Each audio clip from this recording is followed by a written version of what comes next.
ठीक आहे.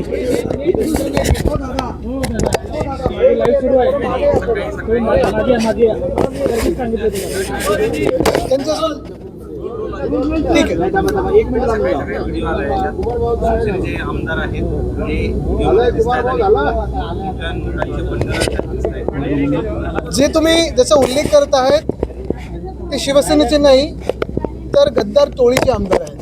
शिवसेना ही एकच आहे आणि शिवसेनेच्याच नेत्यांनी तो व्हिडिओ ट्विट केलेला आहे. शिवसेना उद्धव बाळासाहेब ठाकरे शिवसेना एकच आहे. गद्दार टोळीचा जो व्हिडिओ ट्विट केलेला आहे हा भयानक आहे आणि म्हणून काल पण मी विचारले की हा सगळा जो प्रचार सुरू होता आणि आता पण पुढच्या एका आठवड्यात प्रचार जो काही होणार आहे त्या गद्दार टोळीचे जे नेते आहेत, गँग लीडर आहेत, त्यांनी पण हेलिकॉप्टरमध्ये उतरून म्हणजे काय 1.5 तासाच्या प्रचारासाठी 2 मोठ्या बॅगा नेल्या. त्याच्यातून कुठच्या आनंदाच्या शिदाचं वाटप होत होता ते आज टीव्हीवर आलेलं आहे. पण जसं ह्यांचा व्हिडिओ आला तसा छत्रपती संभाजीनगरमधले एक आमदार त्यांचा एक व्हिडिओ आला. अनेक अशा आमदारांचे व्हिडिओ आलेत. मग कोणाच्या जमिनीचं आलं असेल, कोणाच्या पैशाच्या नोटाचं आलं असेल, कोणाच्या दादागिरीचं आलं असेल, कोणी कोणाला मारतानाचं आलं असेल. पण एकच प्रश्न आहे की जी भाजपा स्वतःला द पार्टी विथ डिफरन्स हे सांगायची, जी भाजपा सगळ्यांना सांगते की न खाता हूँ न खाने देता हूँ, न खाता हूँ न खाने देता हूँ.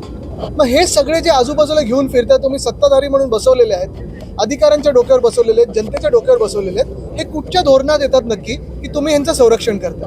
का ह्यांच्यावर कारवाई होत नाही? काय नाटकं होत नाही? आणि कधीपर्यंत थांबणार तुम्ही? बरं त्या 22 मध्ये ह्यांचं नाव आहे की नाही हे जरा ती 22ची यादी काढून बघा.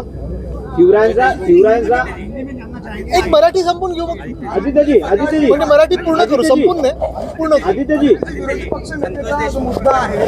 करतो. विरोधी पक्ष नेतेपदाचा मुद्दा जो आहे तो तापलेला आहे आणि सकाळीच एक बातमी आलेली होती नावाची चर्चा जी आहे ती आता आहे. विधान परिषदेसाठी अनिल परब आणि विधानसभेसाठी विजय वडेट्टीवार यांच्या नावाची चर्चा आलेली आहे.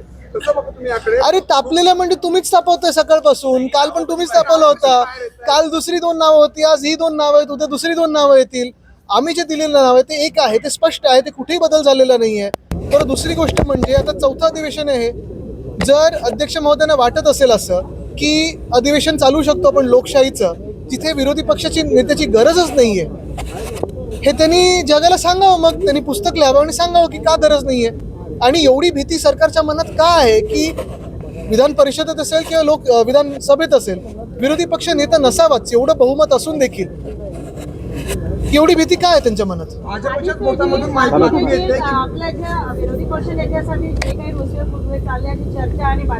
सगळी रुसवे फुगवे सरकारमध्ये आहेत आणि त्याच्यावर बाजूला बसवले त्यांच्यामध्ये.